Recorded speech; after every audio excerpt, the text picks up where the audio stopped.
Hello everybody, I hope you had fun yesterday doing your Cherokee Leaf Pounding or your Hapa Zome. Here is my finished piece, so that's what mine looks like, and you'll notice that I've just used a hole punch to punch a series of holes around each of the four edges because today I'm going to make a frame for my design.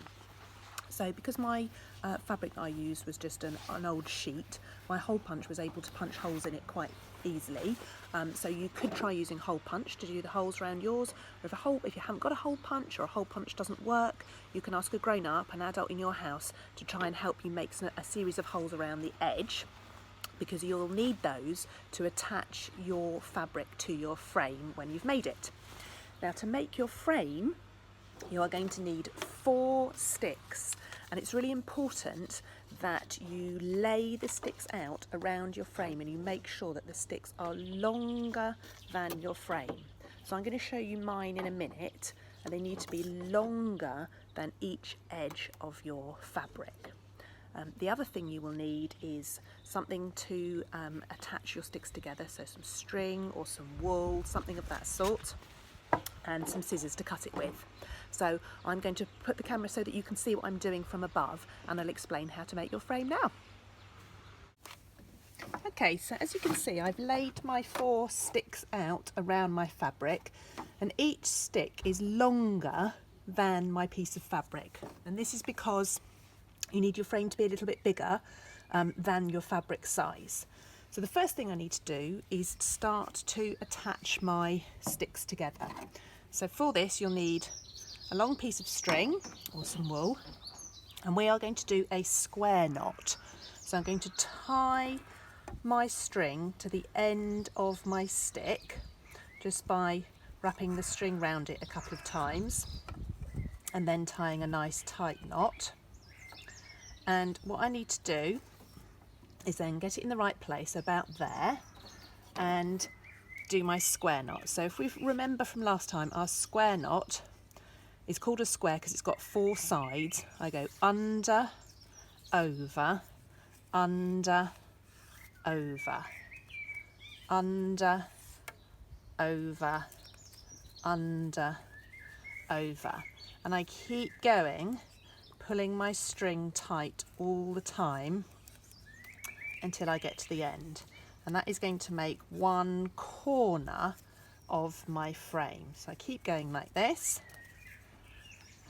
and then eventually when I get near the end of my string, I'm going to use the little bit that I had left over from the start just to tie off my knot, and that's going to make the first corner. So I'll just put that into position and show you what that looks like. So that's going to be that corner of my frame. Then I need to do a square knot in the other corners. So I'm going to do that part now.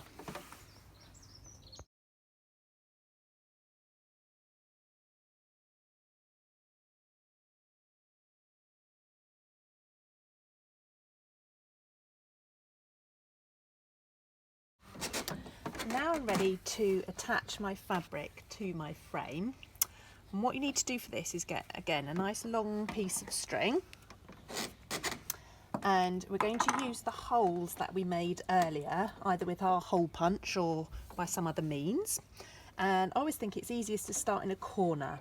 So what I'm going to do is thread my string through the corner, and I'm going to tie it off, and I'm going to leave quite a long tail to my knot, okay, like that.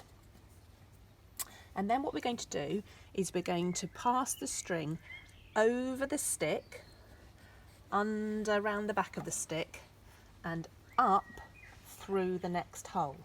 So in effect we're sort of sewing our fabric onto our frame. So again, I'm going to go over the top of the stick, pass it underneath, and then come up through the hole. Now I don't want to pull the string too tight, because in the end I want my fabric to be in the middle of my frame, and I'm going to keep going all the way round. I might find that my string runs out, in which case I can just cut another piece and add it onto the end. So here I go.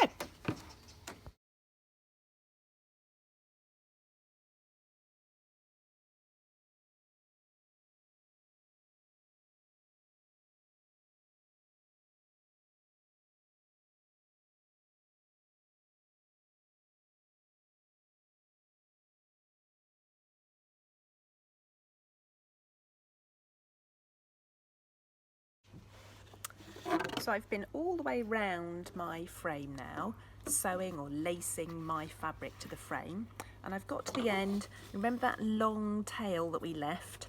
I'm going to use that to tie off at the end, and that will keep my string from unravelling, so I do not want my design to fall off.